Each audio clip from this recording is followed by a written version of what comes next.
अस्सलाम वालेकुम। बशर किचन में आप सबको खुशामदीद। बशर किचन में आज हम हाज़िर हुए हैं हमेशा की तरह बहुत ही सिंपल और आसान रेसिपी के साथ। बीफ कढ़ाई स्टार्ट करने से पहले मेरी आपसे गुजारिश है कि जिन्होंने हमारे चैनल को सब्सक्राइब नहीं किया वो हमारे चैनल को सब्सक्राइब कर लें ताकि आने वाली हर नई वीडियो आप तक पहुंच सके। चलिए हम आज की रेसिपी स्टार्ट करते हैं। ये हमारे पास 2 किलो बोनलेस बीफ है, ठीक है।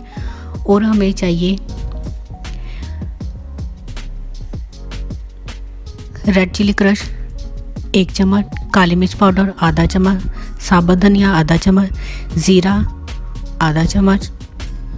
और हमें चाहिए लाल मिर्च पाउडर 1 चम्मच, नमक हस्बे जायका, हल्दी आधा चम्मच, टमाटर 2 दरमियाने साइज़ के, अदरक लहसुन और हरी मिर्च का पेस्ट 2 से 3 चम्मच, लेमन 2 से 3 चम्मच हमें इसका जूस चाहिए।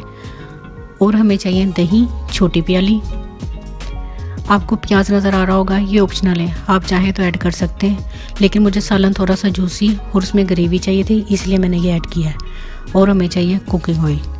चलें आज की रेसिपी पकाना शुरू करते हैं। प्रेशर कुकर में मैंने सारा बीफ डाल दिया और इसमें ये सारे मसाले हल्दी नमक और लाल मिर्च डाल दी। साथ ही हम इसमें प्याज ऐड कर देंगे। टमाटर भी मैंने साबुत ही डाल दिए क्योंकि प्रेशर कुकर में ये साथ ही गल जाएंगे। उसके साथ ही हमने इसमें अदरक लहसुन का पेस्ट और दही ऐड कर दिया। ये सब चीज़ें डाल लेने के बाद आधा गिलास मैंने इसमें पानी डाला क्योंकि गोश्त के अंदर पहले से पानी बहुत मौजूद था।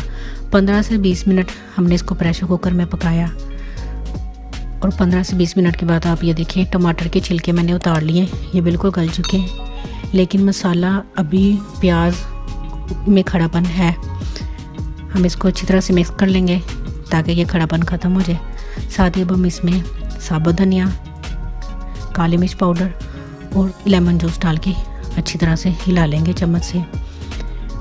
ये आप देखिए मसाले बिल्कुल यकजा हो चुके हैं। अब हम इसमें घी ऐड करेंगे। घी डालना चाहें घी डाल लें, कुकिंग ऑयल इस्तेमाल करना चाहें तो वो आप डाल सकते हैं। 7 से 8 मिनट इसकी हम भुनाई करेंगे। इसके बाद ये आपकी कढ़ाई रेडी है। इसको मैंने एक प्लेट में सर्व करने के लिए निकाल लिया। ये देखिए आप देख सकते हैं, ये हमारी कढ़ाई नान के साथ खानी थी, इस वजह से मैंने ये थोड़ा सा जूसी और ग्रेवी इसकी तैयार की। अब हम इस पे ऊपर धनिया और कटी हुई हरी मिर्च डाल देंगे। ये थी हमारी आज की छोटी सी सिंपल सी रेसिपी बीफ कढ़ाई। उम्मीद है आपको पसंद आई होगी।